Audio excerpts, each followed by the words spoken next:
Eman dulu.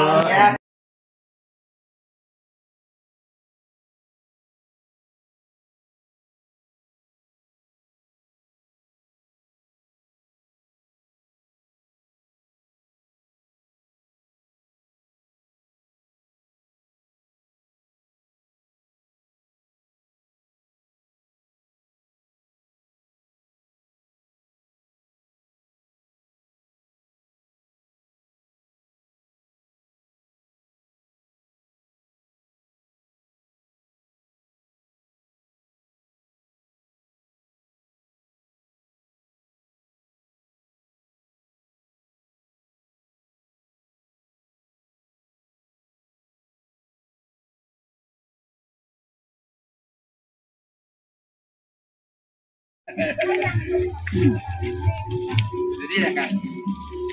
Assalamualaikum.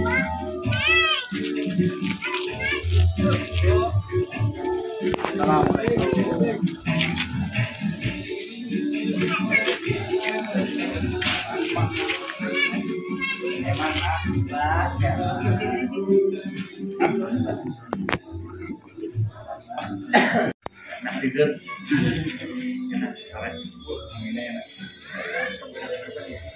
Ya, keberangan. Bahaya jadi subuh yang bisa lewat. Kalau saya macam siap.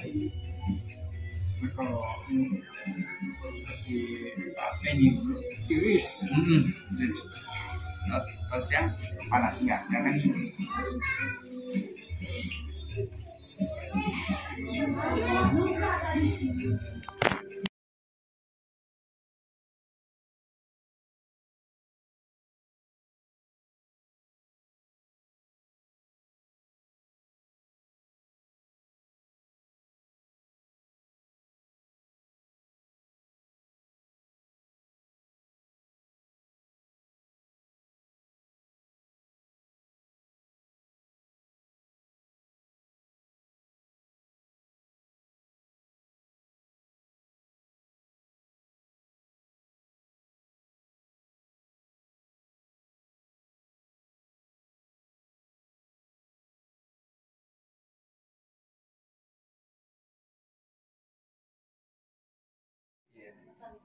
Ya, keren. Ketemu, ya ngobrolin masalah. Ya kita bawa cara.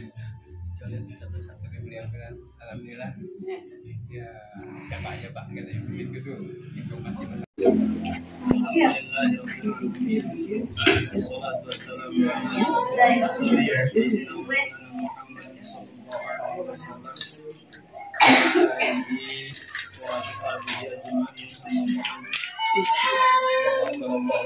Bismillahirrahmanirrahim.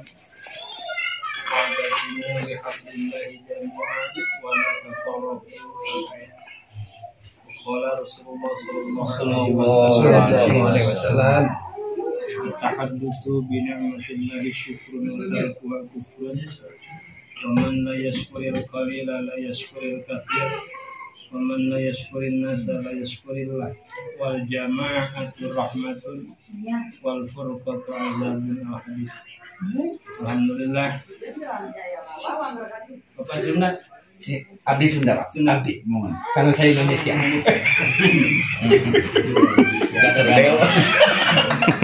Ayo lanjut. Alhamdulillah pada waktu ini bertepatan dengan hari Senin jam 4 kurang lebih setengah 5 kita semua bisa berkumpul di kediaman Bapak Ajis beserta ahli warga para suku ahli Korea Rasa Malang Citeko Rasa Malang RT 03 RW 03 yang mana alhamdulillah sangat berterima kasih dan sangat sesuatu yang istimewa luar biasa pada waktu ini. Ahli warga di sini kedatangan bapak-bapak yang mulia yang terhormat beserta ibu-ibu, semuanya dari calon ya Pak ya, calon anggota DPR RI Kapil Kabupaten Bogor ya. Yang pertama ini maaf yang terhormat Bapak Eman Sulaiman. Abdi Pak. Alhamdulillah. Abdi banyak kali lah. Alhamdulillah. Nah, ini kesananya ini ya. Kesananya ini. Bapak Anies. Sangat berterima kasih dan bersyukur. Dan mungkin di sini juga mohon maaf yang sebesar-besarnya dari keluarga besar Bapak Ajis tidak bisa menjamu, tidak bisa mengadakan sesuatu yang istimewa. Ya mudah-mudahan kata pertama dari Bapak Ustadz, sebenarnya ini Pak Bapak Ustadznya, kalau ini wakil. Gitu. Ada wakil juga. Kalau wakil selalu di depan. Gua diam aja. Bisa aja. Mudah-mudahan ini menjadi silaturahmi yang penuh dengan kemanfaatan. Amin. Yang insya Allah mungkin nanti tujuan daripada inti pertemuan ini ya saya serahkan kepada Bapak. Ya. Dan sekarang dari saya pembukaan. Assalamualaikum warahmatullahi wabarakatuh. Waalaikumsalam. Jadi tuan rumah udah diwakili ya sama beliau. Terima kasih kalau begitu.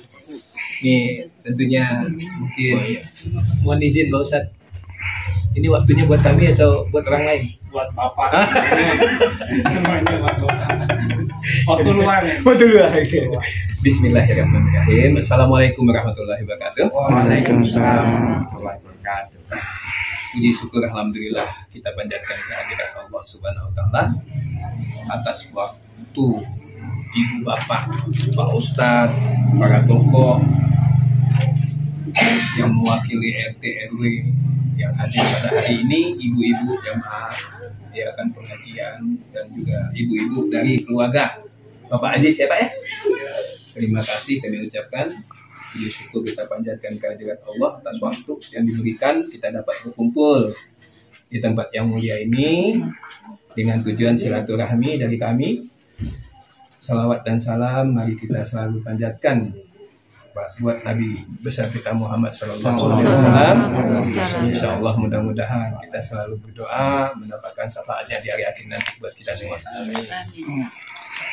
Pertama-tama saya mengucapkan banyak terima kasih terutama buat Bang Ajis dan Bapak Ustadz Udin yang telah menyediakan tempat untuk kita berkumpul di sini ya Pak Ustadz. Iya.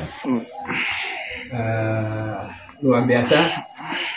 Kami dari tim surprise, artinya terkejut dengan penyambutan seperti yang kami bayangkan tadi cuma hanya kira-kira ya 4-5 orang lah. Karena kita maunya tujuan untuk silaturahmi.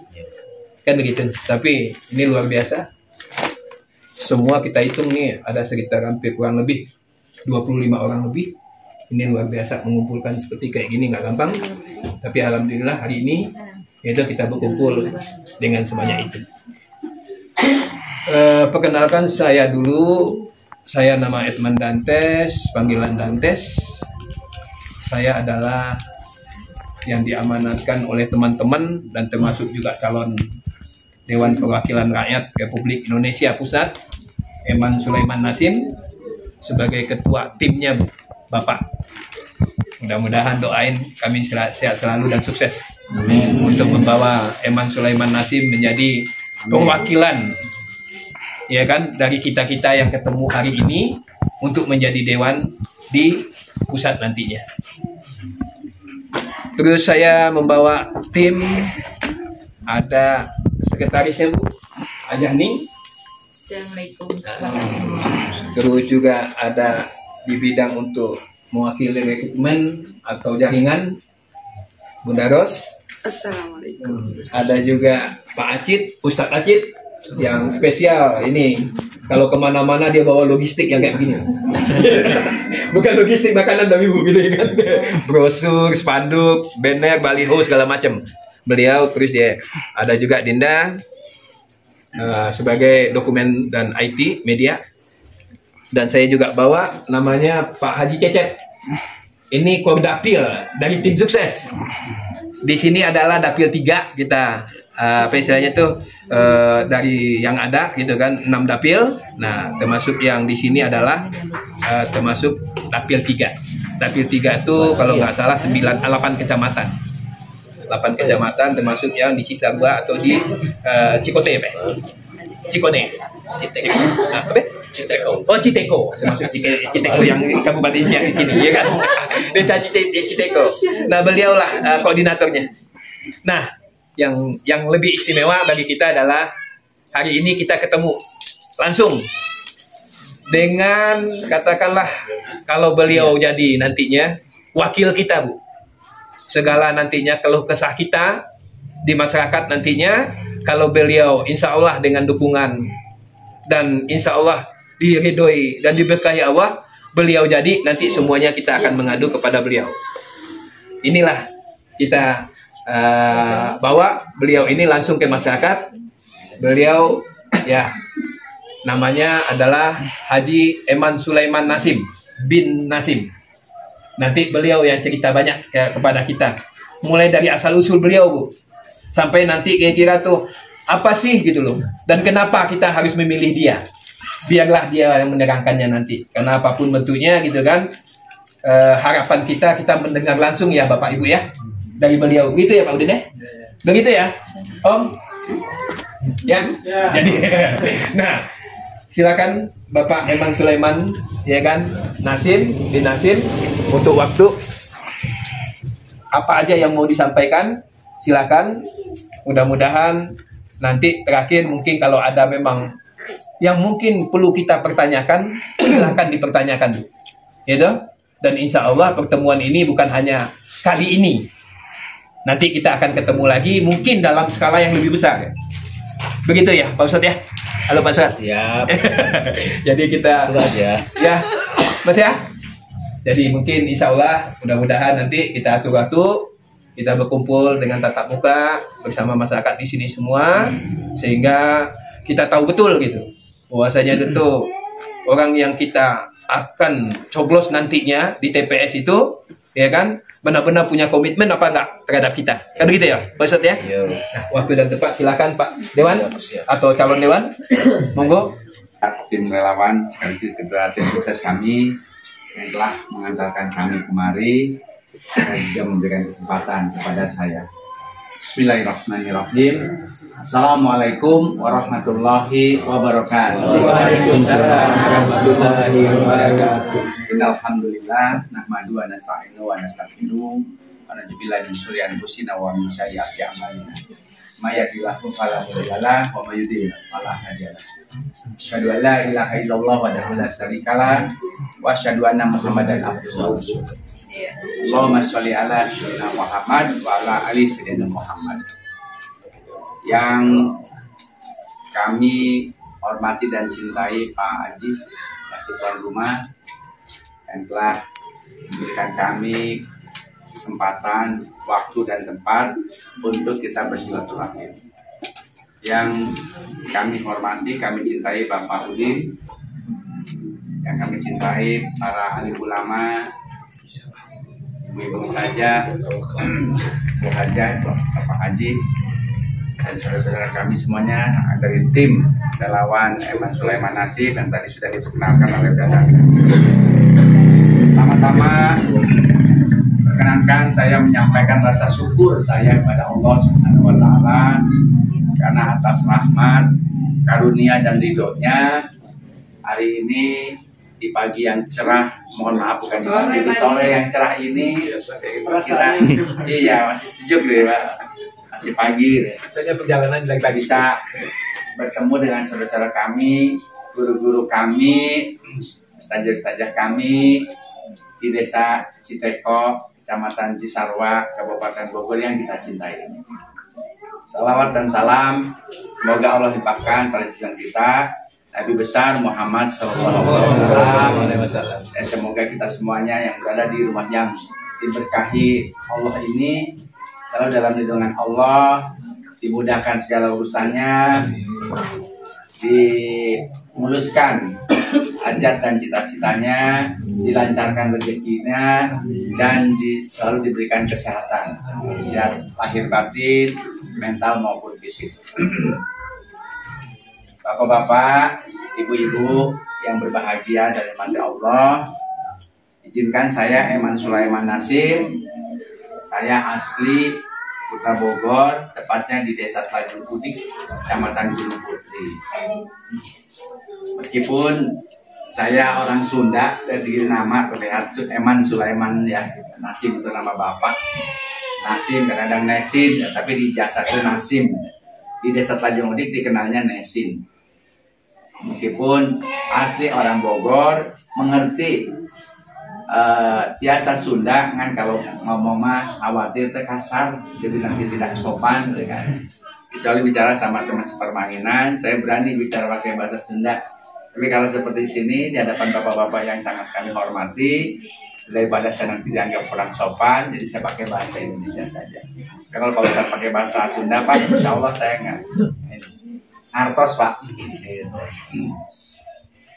Saya asli Kabupaten Bogor, buyut kakek nenek saya, kedua orang tua saya lahir, besar, bahkan meninggalnya di Tanjung Putri, Kecamatan Gunung Putri, Kabupaten Bogor. Saya sendiri dilahirkan, menyelesaikan pendidikan SD di Tanjung Putri 1, SMP di Cilengsi, SMA di SMA Negeri 1 di Cibinong, baru kemudian melanjutkan kuliah di kampus Universitas Indonesia, khususnya tepatnya di jurusan Komunikasi FISIP UI, lanjut S2 di UGM dan S3 di Universitas Brawijaya. Sehari-hari saya berprofesi sama dengan bapak-bapak di sini, guru. Saya guru, dan gurunya itu untuk anak-anak yang sedang kuliah di Universitas Indonesia. Jadi saya dosen di Universitas Indonesia, dosen di Institut Setiami, dosen di PKN STAN. Saya selama mahasiswa, saya menjadi aktivis. Pertama aktivis masjid, sama dengan bapak-bapak semuanya. Saya pecinta masjid. Jadi saya pengurus masjid UI Depok, sekaligus juga pengurus masjid Arif Rahman Hakim, Salemba, Jakarta. Setelah lulus, saya karena masih remaja, sekitar 26 tahun, saya juga ketua remaja masjid Al-Mujahirin Bogor. Saya juga sempat mendirikan remaja masjid Al-Amin di PTIP Gunung Putri. Selain pengurus masjid, saya juga menjadi aktivis mahasiswa, ketua BPM FISIP UI, dan ketua BEM, presiden BEM atau ketua umum Senat Mahasiswa UI periode 94-95.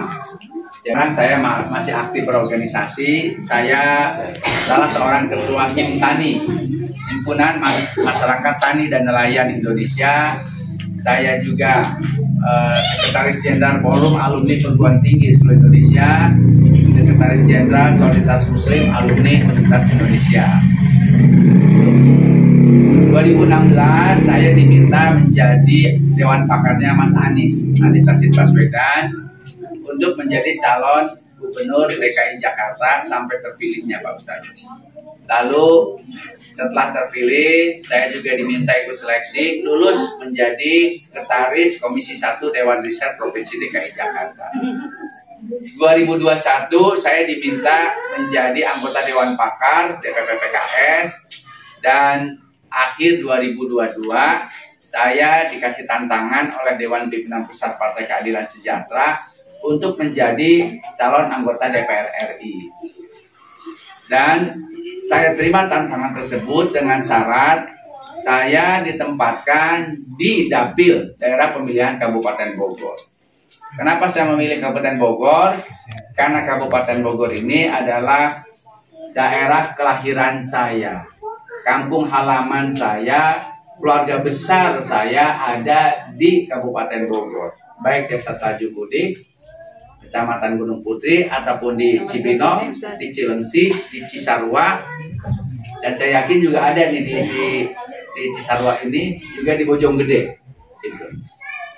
Nah, Kenapa saya menerima tantangan menjadi calon anggota DPR RI? Padahal ya mohon maaf sebagai dosen dan konsultan hidup saya ya sudah nyaman. Kemudian dari segi posisi saya sering menjadi konsultan para pejabat tinggi negara termasuk direksi badan usaha milik negara.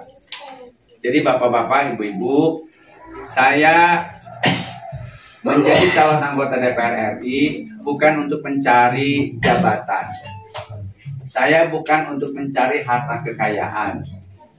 Karena apa? Istri saya cuma satu, insya Allah satu, sampai saya akhir hayat. Nah, sebagai dosen dan konsultan, buat saya hidup sudah cukup. Sudah cukup. Nah, saya terima tantangan untuk menjadi calon anggota DPR, untuk bisa menjadi anggota DPR RI, karena saya ingin memajukan Kabupaten Bogor. Selama ini Kabupaten Bogor yang menjadi kebanyakan orang di luar Bogor. Ya, akibatnya mereka hanya memberikan, menurut saya, contoh yang tidak baik menjelang pemilihan, melakukan serangan fajar atau memberikan uang 100.000, 200.000. Buat saya itu melecehkan warga pemilik suara. Jadi suara warga hanya dihargai 200.000. Setelah itu, setelah terpilih, lupa.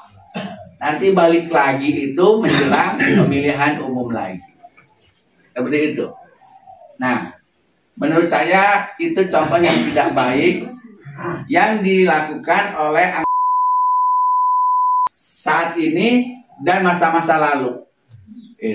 Dia hanya memberikan 100.000, 200.000 plus katakanlah bagi-bagi sembako yang harganya tidak lebih dari 50.000. Setelah terpilih melupakan. Padahal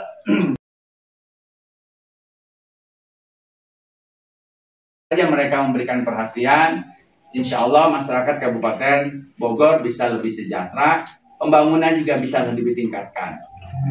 Nah, gaya-gaya yang dilakukan untuk melecehkan warga Kabupaten Bogor, mendidik warga Kabupaten yang tidak baik. Akibatnya apa? Tangan selalu di bawah. Padahal sebetulnya warga Kabupaten Bogor itu ada tangannya di atas. Selain itu juga pembangunan di Kabupaten Bogor yang Bapak Ibu rasakan dan saya rasakan sebagai orang Bogor itu belum tertata dengan baik. Jalanan rusak, sawah-sawah juga tidak terairi dengan baik, hasil panen juga tidak bisa tersalurkan dengan baik, bahkan mungkin para petani lebih banyak mengalami nasib di ijon, ya, pupuk susah dan sebagainya. Selain itu juga Kabupaten Bogor terlalu luas dari perbatasan Cianjur ya, perbatasan Cianjur sampai perbatasan Bekasi, dari Tanjung Sari sampai Jasinga. Jadi dengan jumlah penduduk 5.500.000, PAD-nya 10,5 triliun. Jadi sudah saatnya Kabupaten Bogor itu mekar, jadi 3 atau jadi 4 bahkan. Ini masuk Bogor Selatan, Dramaga, Ciampea, Lewiliang, Pamijahan itu masuk Bogor Barat. Kecamatan Gunung Putri sampai Tanjung Sari masuk Bogor Timur, dan Cibinong, Citerep itu menjadi kota. Kota Cibinong, kota Citerep. Sehingga apa? Sehingga tingkat pembangunannya lebih mudah ditingkatkan, kesejahteraan masyarakatnya jauh lebih diperhatikan dibandingkan saat ini. Yang lainnya bapak-bapak dan ibu-ibu, saat ini kita sedang merasakan bagaimana susahnya masukin anak ke sekolah, baik SD, SMP maupun SMA. Nilainya sudah cukup, persyaratannya sudah cukup, ada di daerah yang masuk wilayah zonasi, masih harus dikenain 10 juta. Masih harus dimintain 5 juta. Seperti itu. Padahal sekolah-sekolah sudah diberikan bantuan oleh pemerintah lewat BOS, bantuan operasional sekolah. Nanti setelah lulus SMP susah lagi masuk SMA. Setelah masuk SMA susah lagi melanjutkan ke perguruan tinggi. Tidak bisa masuk perguruan tinggi, cari kerja pun susah. Gitu kan? Kemiskinan juga semakin banyak. Pengangguran banyak. Biaya perawatan kesehatan susah. Masih banyak warga kita yang tidak punya BPJS Masih banyak saudara-saudara kita yang kalau sakit pusing harus dibawa kemana? Seperti itu. Insya Allah Bapak Ibu, janji saya kepada Bapak Ibu bukan hanya janji saya kepada Bapak Ibu, tapi janji saya kepada Allah Subhanahu Wa Taala disaksikan oleh para malaikat. Tentu saya tidak ingin hidup di dunia bergelimang kebahagiaan, tapi di akhirat menderita karena banyak janji yang tidak terpenuhi, banyak janji yang tidak saya penuhi. Nauzubillah min dzalik. Karena kalau di akhirat pertanggungjawaban saya lebih berat. Saya tidak bisa minta tolong, saya tidak bisa memenuhi janji-janji tersebut. Nah, karena itu pula bismillah, saya menerima tantangan dari Dewan Pimpinan Pusat Partai Keadilan Sejahtera menjadi calon anggota DPR RI. Saya datang kemari ya, pertama untuk meningkatkan silaturahim, tak kenal maka tak sayang. Yang kedua, saya datang kemari mengetuk pintu hati bapak-bapak, ibu-ibu yang dirahmati Allah ya, untuk bisa mendengarkan suara hati nurani saya, kenapa saya maju menjadi calon anggota DPR RI. Pertanyaan dari Pak Dantes, Edman Dantes. Ini kakak kelas saya di FISIP UI ya. Beliau juga berpengalaman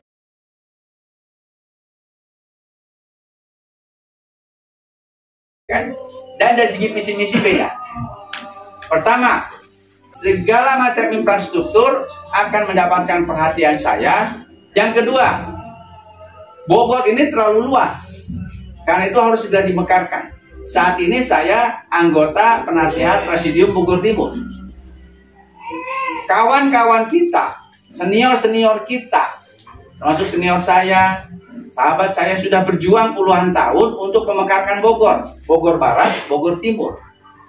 Tetapi selalu mentok, saya akan jauh lebih peduli lagi dibandingkan yang lainnya. Seperti itu.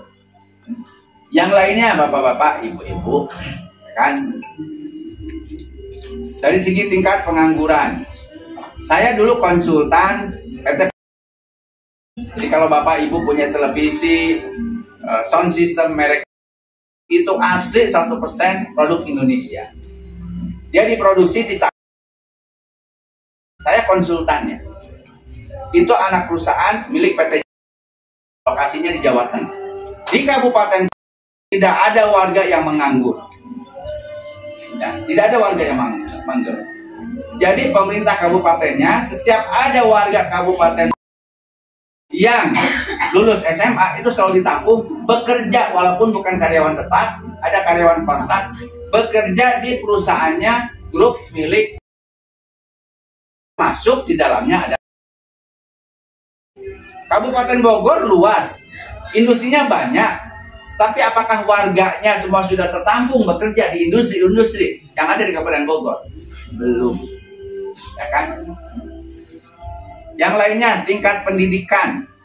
Banyak saudara-saudara kita yang pendidikannya hanya SMP. Banyak saudara-saudara kita pendidikannya hanya SD. Banyak saudara-saudara kita yang pendidikannya hanya SMA. Begitu cari kerja susah. Bahkan ada yang sudah bekerja pun ada peraturan baru dari manajemen perusahaan swasta, nanti pendidikannya harus minimal SMA. Nah, banyak ternyata yang masih SMP. Maka dia siap-siap harus kena PHK.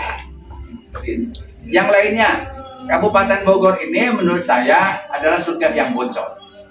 Lihat saja kita datang kemari, pemandangannya indah, ya kan? Udaranya sejuk. Daerah pertaniannya subur, industrinya banyak. Coba kalau daerah-daerah wisata ini dikelola dengan baik, dibangun desa-desa wisata dengan baik, tidak perlu bangun hotel mewah, tapi rumah warga difungsikan menjadi homestay. Rumah warga difungsikan menjadi tempat penginapan. Katakanlah tempat penginapan syariah, hanya menerima pasangan yang resmi, suami istri, gitu kan? Kalau tidak terima pasangan, cukup satu. Tapi satu pun apakah laki-laki atau perempuan, jangan malam-malam dibiarkan atau dibolehkan menerima tamu. Nah, waktu saya jadi Dewan Pakar Mas Anies, saya sudah minta kepada Mas Anies kalau mau lakukan pembangunan di Kepulauan Seribu, jangan tarik investor asing yang besar seperti jadi.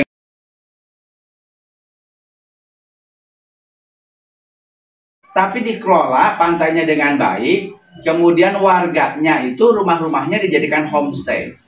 Yang penting adalah bagaimana standar dari daerah wisata itu terpenuhi, aman, nyaman, kebersihannya terjamin dan sebagainya. Kalau Kepulauan Seribu itu maju dengan cara demikian, maka warga Kabupaten Bogor, Kabupaten Kepulauan Seribu pun akan sejahtera juga. Tapi kalau hanya panggil jari, nanti warga setempat lagi-lagi hanya jadi penonton, gigit jari, paling banter jadi satpam, tukang parkir, ya kan? Seperti itu. Nah, demikian juga Kabupaten Bogor. Saya bisa mengambil hikmah. Saya waktu jadi wartawan di Kompas Gramedia ditugaskan daerah Pamijahan, Tasikmalaya. Banyak orang yang ziarah ke sana, tidak ada hotel. Kalau dan kemalaman nginep di rumah warga, bayar 50.000, ya kan? Dapat mandi, dapat tempat tidur, udaranya dingin, pagi-pagi teh panas, ya, nyaman, aman, ya kan? Nah, warga di situ pun jadi sejahtera. Kenapa ini tidak kita terapkan di Kabupaten Bogor, ya kan? Padahal kalau daerah wisatanya itu dikelola dengan baik, satu, pendapatan kepada pemerintah Kabupaten Bogor akan bertambah. Yang kedua, warga juga makin sejahtera karena rumah-rumah setempat itu bisa produktif. Yang ketiga, para pelaku ekonominya bisa dagang dan sebagainya. Yang lainnya bisa dikaryakan sebagai tenaga keamanan, bukan preman, tapi tenaga keamanan yang resmi, seperti itu. Itu jadi menciptakan lapangan pekerjaan. Tadi sekolah, kemudian pengangguran, itu antara lain sudah tersedia. Yang lainnya lagi adalah bagaimana industri-industri di Kabupaten Bogor harusnya diutamakan untuk warga Kabupaten Bogor atau yang berKTP Bogor terlebih dahulu. Termasuk hotel-hotel di daerah Cisarua ini, kalau bisa, ya, semuanya bisa, ya. Warga Cisarua dahulu yang diutamakan. Kalau misalnya kriteria kualifikasinya sudah tidak memenuhi, kita cari apa sih kekurangannya, pendidikannya. Kalau mereka yang sudah terlanjur berumur, pendidikan SMP, termasuk tadi yang saya ceritakan, banyak karyawan-karyawan di perusahaan-perusahaan Korea yang siap-siap saat ini sedang gelisah karena akan di PHK. Karena sekarang pendidikannya minimal SMA. Maka kita siapkan PKBM, kejar paket C. Seperti itu. Demikian juga pondok-pondok pesantren. Kan tidak semuanya pondok pesantren modern. Masih banyak pondok pesantren salaf. Yang anak-anak kita, adik-adik kita menimba ilmu di situ tidak dikenai biaya, gratis. Tapi lihat pendidikannya, SD, SMP.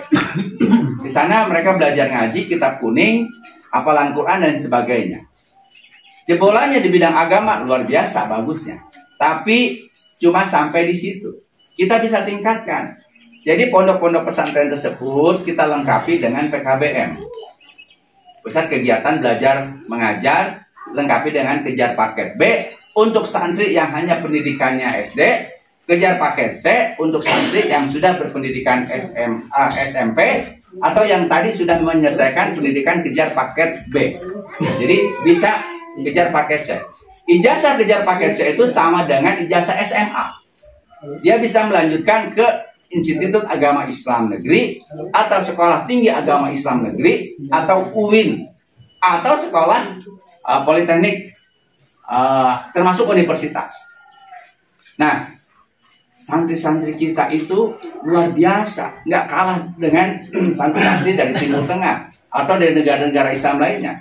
Contoh yang juara MTQ internasional aja orang kita kan, dari Sulawesi, apalagi orang Bogor, orangnya santri-santri. Nah, karena itu bagaimana kita bisa meningkatkan kualitas santri-santri kita, terutama yang mondok di pondok pesantren salaf. Kalau pondok pesantren modern ya alhamdulillah, karena kebanyakan orang tuanya dari keluarga orang kaya, ya kan? Selesai situ mereka bisa disekolahkan ke perguruan tinggi negeri terkemuka atau ke perguruan tinggi luar negeri. Tapi pondok-pondok pesantren salaf bagaimana? Nah, ini harus kita mendapatkan perhatian. Yang lainnya bapak-bapak, ya, ibu-ibu, hukum kita saat ini tumpul ke atas, tajam ke bawah. Ini bukan hanya slogan, Bapak Ibu menyaksikan sendiri.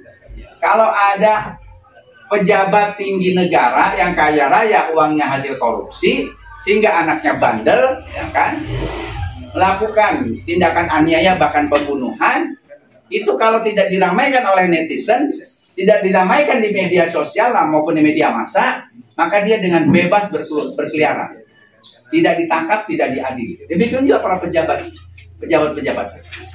Ya, yang lainnya tentu saja kadang-kadang warga yang sakit mau melahirkan sulit mendapatkan ambulan, ya kan? Selain sulit mendapatkan ambulan, ya kan? Insya Allah nanti tim kami akan menyiapkan ambulan sekaligus juga membantu pengurusannya. Mekanisme kerjanya bagaimana? Bapak-bapak, ibu-ibu, di sini ada sahabat-sahabat saya, mentor-mentor saya, orang-orang hebat, orang-orang yang hatinya baik, iman Islamnya kuat, yang kami tidak bayar. Para sahabat dan mentor ini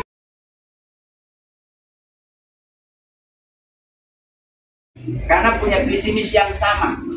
Bagaimana di sisa umur kita ini kelak bisa membantu mempercepat pembangunan Kabupaten Bogor, juga bisa meningkatkan kesejahteraan Bapak Ibu, sekaligus juga memberikan perlindungan. Itu akan kami catat sebagai anggota dan pengurus yayasan. Apa nama yayasannya? Yayasan Relawan Ampuh. Ampuh itu singkatan dari apa?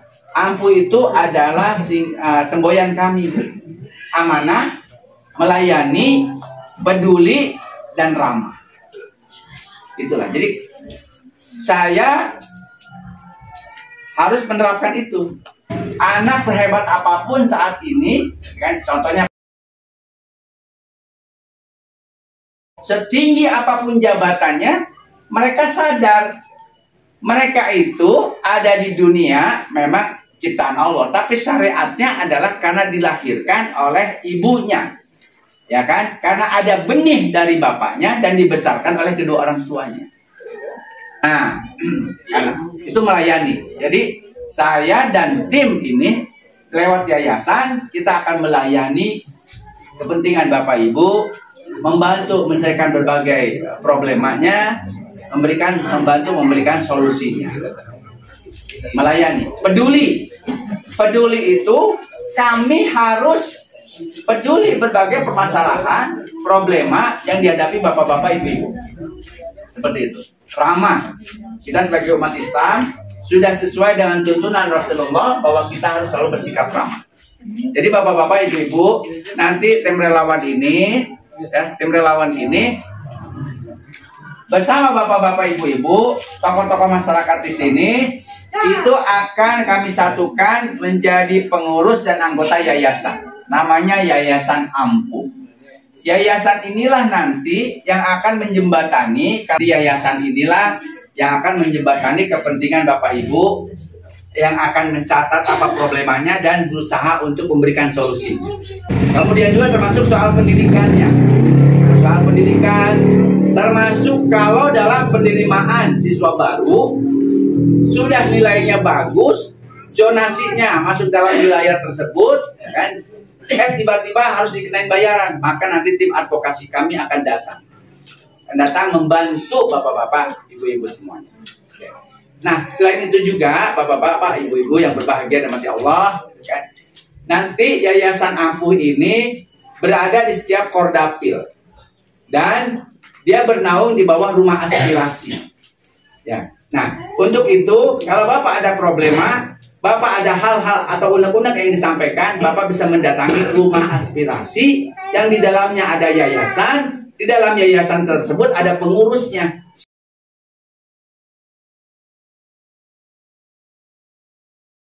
Seperti itu.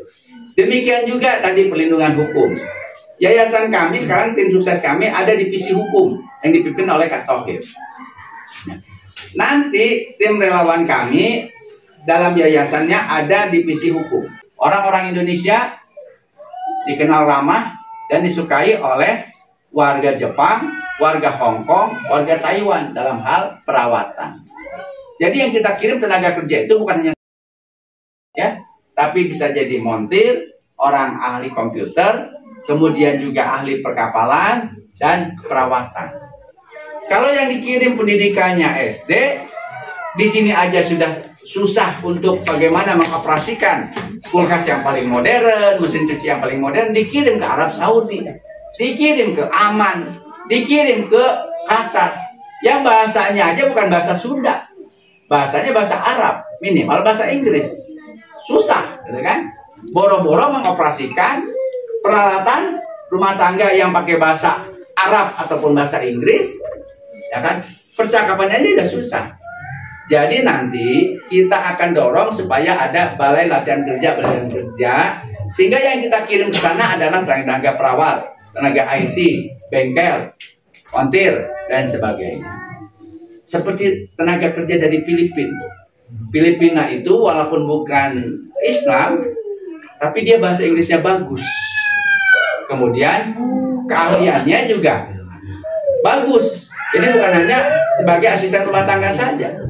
Akibatnya Filipina dari kiriman uang tenaga kerjanya saja itu sudah luar biasa. Seperti itu. Jadi itulah bapak-bapak, ibu-ibu, kenapa saya memenuhi tantangan yang diberikan oleh DPP PKS untuk menjadi,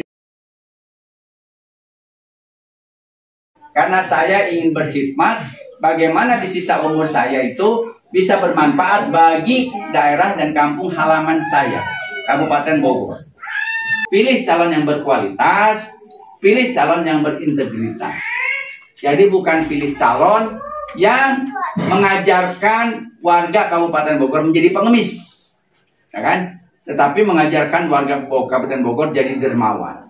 Dermawan suara, setelah itu nanti kita sama-sama berjuang, kita nikmatin hasilnya dan menjadi dermawan seterusnya. Seperti itu. Saya mengajak Bapak Ibu untuk ayo kita berjuang bersama.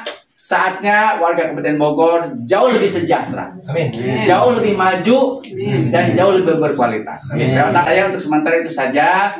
Nanti kalau ada yang ditanyakan, saya dengan senang hati akan menjawab pertanyaan saya. Pertanyaannya bapak-bapak, ibu-ibu dengan sejujurnya, tidak akan berbohong, sesuai dengan hati nurani saya, sesuai dengan program saya.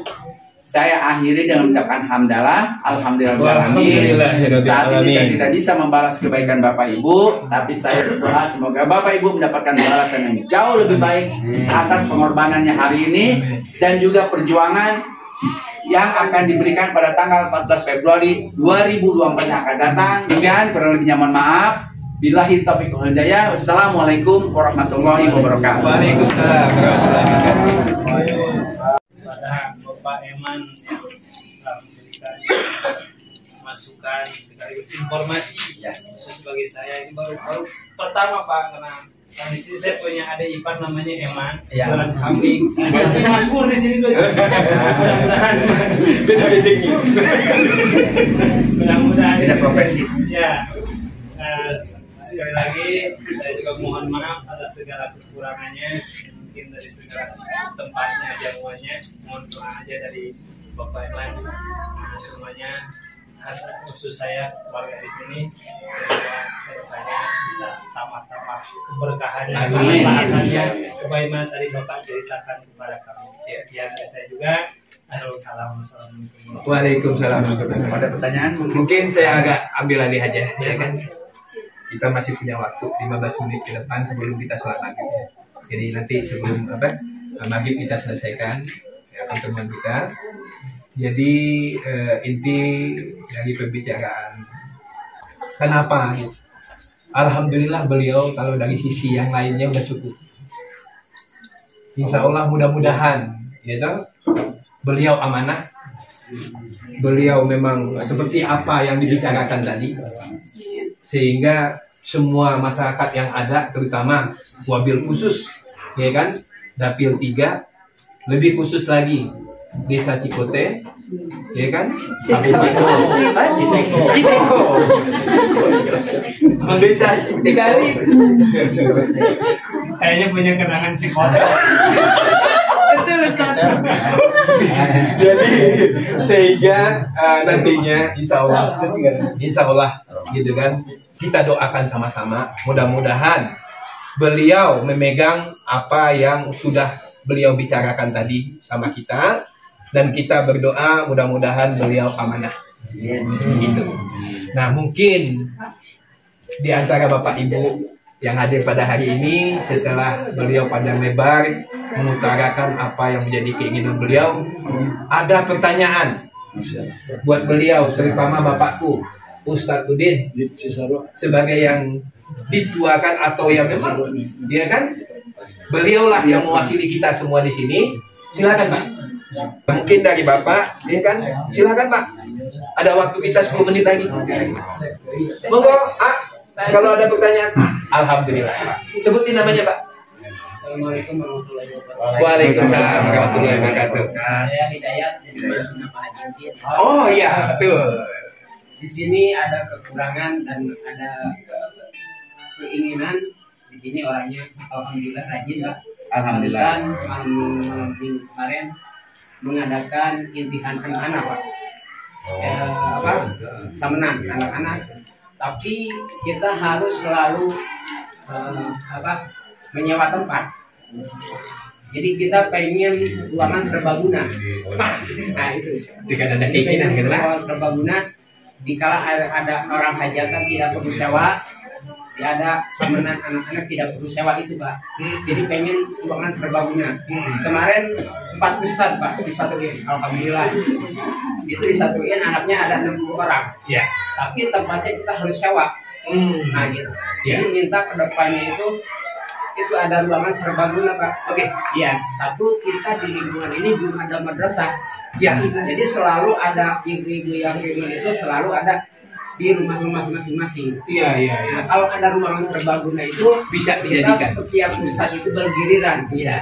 Nah itu coba Bapak ke depannya saya minta masukan dari Bapak dan minta kalau Bapak seandainya terhiru minta dikabulkan gitu. Iya.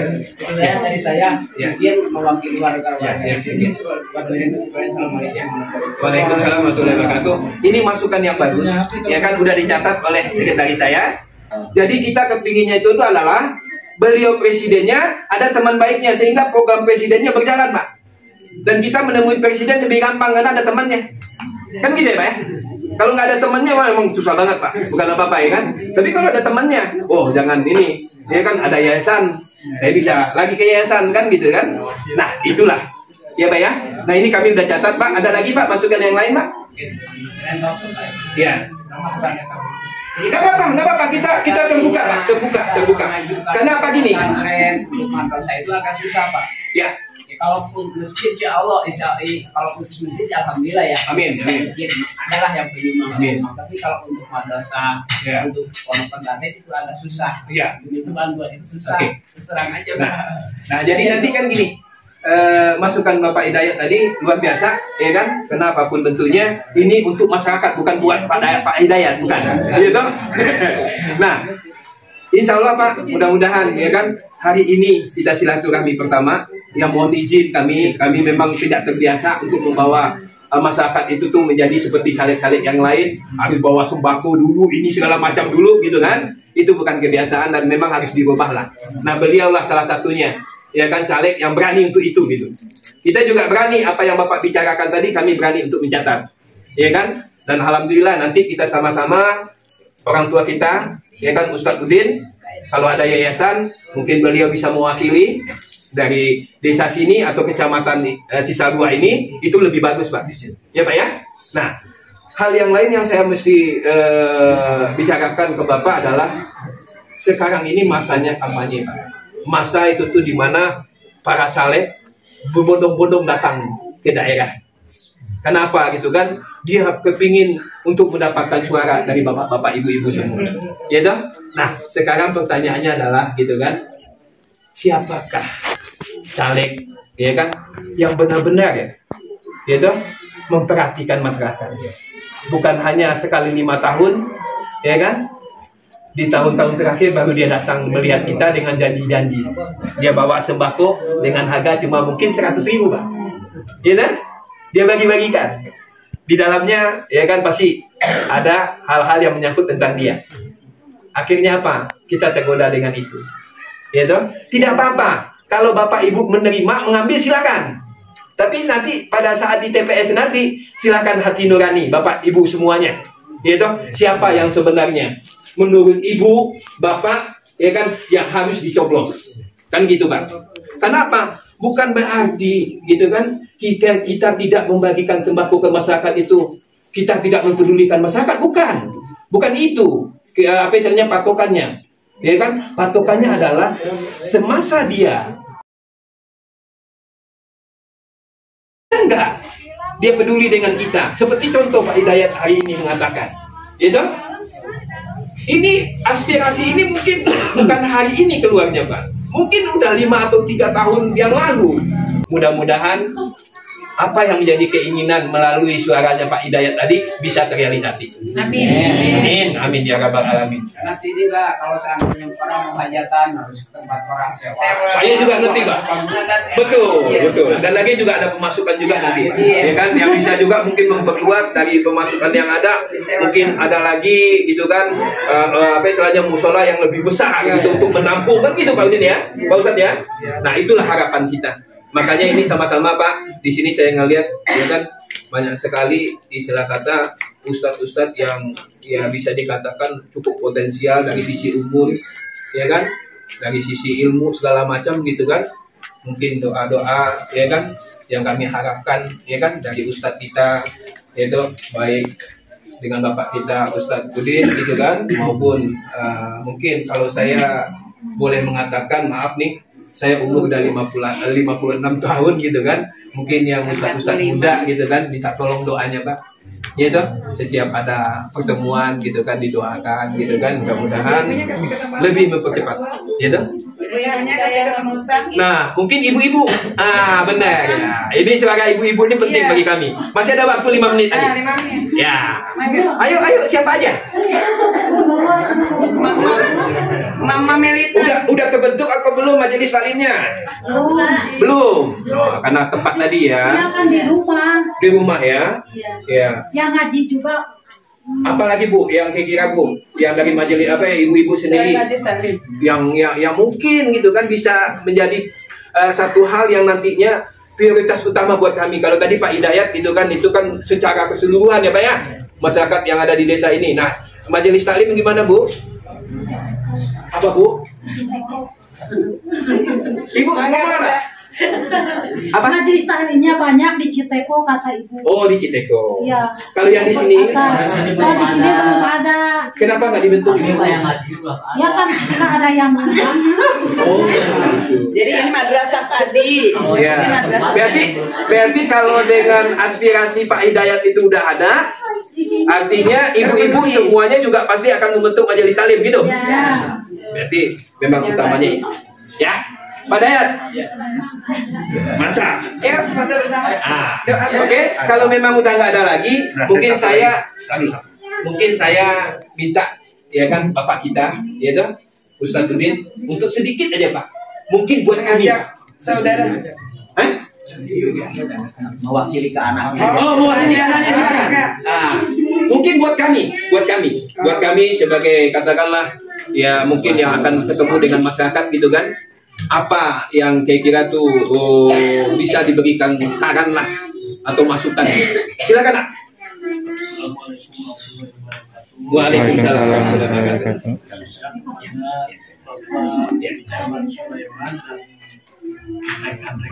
Oh ya Pak, yang doakan semoga apa yang dibicarakan Amin. dan terpilih. Amin. Dan amanah apa yang dibicarakan pada masyarakat yang ada khususnya di sini, semoga apa yang dibicarakan pada itu semoga dan tersemogakan dikabulkan. Amin. Nah, sekian dari saya. Waalaikumsalam. Mungkin sedikit lagi ya dari ada Pak Dewan kita gitu kan yang akan menyampaikan. Waktunya cuma 3 menit. Ya, baik. Terima kasih Pak Dayan, terima kasih Pak Geri, terima kasih Pak Udin, terima kasih Pak Dante. Insya Allah tadi permintaan Bapak akan kami perjuangkan. Setidaknya kita usahakan pun misalnya kalau ada masjid yang punya aula di bawahnya. Jadi seperti di Jakarta, di Kota Bogor, masjid di lantai 2, aula itu kita bisa pakai ruang serbaguna. Ya, itu. Karena ada keterbatasan lahan, ya. Karena di sini tuh daerah wisata dan daerah yang luar biasa banyak peminatnya itu. Terima kasih banyak atas segala keramah tamahnya, luar biasa. Biar Allah membalas kebaikan Bapak ini. Amin, amin ya. Jadi gitu ya Pak ya, Ibu ya. Mudah-mudahan gitu kita atur lagi waktu gitu kan. Nanti ini kan baru masa di mana kita ini menunggu gitu kan beliau ini nih di Komisi Pemilihan Umum itu ditetapkan. Nah nanti setelah beliau ditetapkan, benar-benar itu beliau itu sudah disahkan menjadi caleg, ya kan insya Allah kita atur lagi melalui gitu kan DPC area yang namanya Ibu apa? Ibu Henis ini. Ibu Eni ya, Ibu Eni ya, Ibu Eni yang menjadi apa istilahnya katakanlah penyambung kita, ya kan? Ataupun seandainya Ibu Eni masih berhalangan, nanti kita tetap dengan Pak Aziz, ya toh? Nah, itu aja Pak yang bisa kami sampaikan karena ini memang sebentar lagi maghrib ya Pak ya. Bersama Pak. Jadi kami mohon untuk izin foto bersama Pak, buat kami Pak, ya toh? Karena apapun bentuknya ini luar biasa pertemuan hari ini. Begitu banyaknya gitu kan, dan begitu supresnya kami gitu loh Pak, sebegitu apa istilahnya bahagianya kami gitu, dengan sambutan ini gitu loh ya kan. Nah inilah masyarakat Indonesia yang sebenarnya gitu. Nah ini jarang saya temuin karena apapun bentuknya saya banyak Pak caleg-caleg yang saya bawa, tapi penyambutannya macam-macam Pak gitu. Tapi di sini luar biasa. Pak Hidayat terima kasih masukannya sekali lagi. Dinda, Pak Ustadz, makasih atas jamuannya semuanya. Bapakku, Ustadz Udin, terima kasih atas waktunya dan tempatnya. Dari sekretaris mau ada juga menyampaikan sesuatu gitu kan, karena tadi ada beberapa hal yang dia catat gitu kan. Silakan Bu Sekretaris. Bismillahirrahmanirrahim. Assalamualaikum warahmatullahi wabarakatuh. Waalaikumsalam. Ustadz Udin, terima kasih Bapak. Mudah-mudahan Bapak selalu sehat ya Pak ya. Amin. Alhamdulillah sebuah pertemuan yang luar biasa. Terima kasih kepada Ibu semua ya Bunda. Insya Allahnya hari ini adalah hari yang luar biasa. Amin. Saya terima kasih sekali. Anggap kami saudara ya. Nah itu aja. Waktu saya kesini mohon diterima lagi gitu ya. Itu aja dari saya. Jazakallah khairan dan terima kasih kepada Bunda semua. Jazakillah bahwa Bunda adalah saudara saya ya. Mudah-mudahan keberkahan bersama kita semua. Amin. Mudah-mudahan ke depan Bun anak cucu kita itu lebih baik lagi. Ya. Jangan tergerus oleh apa ya, kita udah semua paham bahwa ini luar biasa ekonomi kita dimiskinkan ya oleh adanya oligarki dan sebagainya. Kita nggak bahas di sini. Insya Allah bunda-bunda udah paham semua.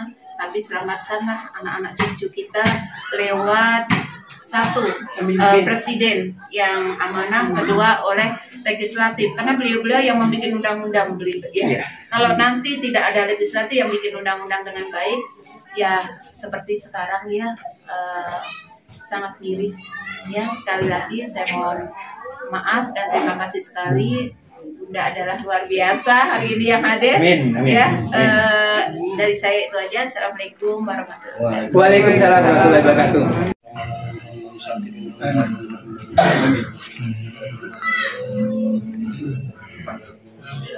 Amin. Wa ila jasadi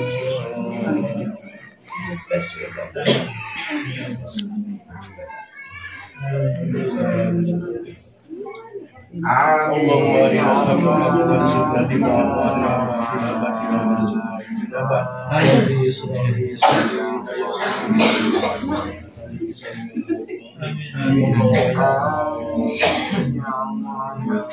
kabulkanlah cara kami ya Allah. Amin ya Allah. Panjangkan umurnya ya Allah. Amin. Dan kita semua mudah-mudahan ditambah Amin. Amin. Rabbana atina fid dunya hasanah Amin. wa fil akhirati hasanah wa qina adzabannar. Amin. Subhana rabbika rabbil izzati amma yasifun. Amin. Walhamdulillah. Walhamdulillah. Amin. Amin. Alhamdulillah.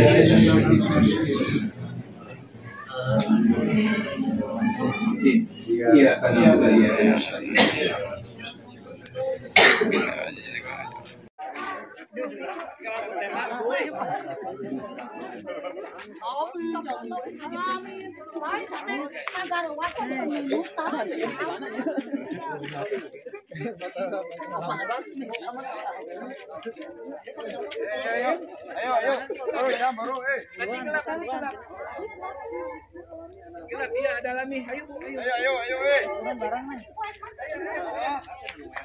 Ayo.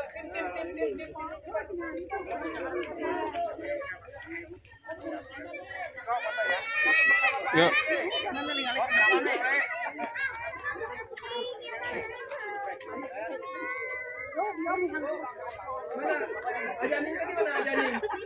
Sulaiman Nasib. Siapa kita? 2024.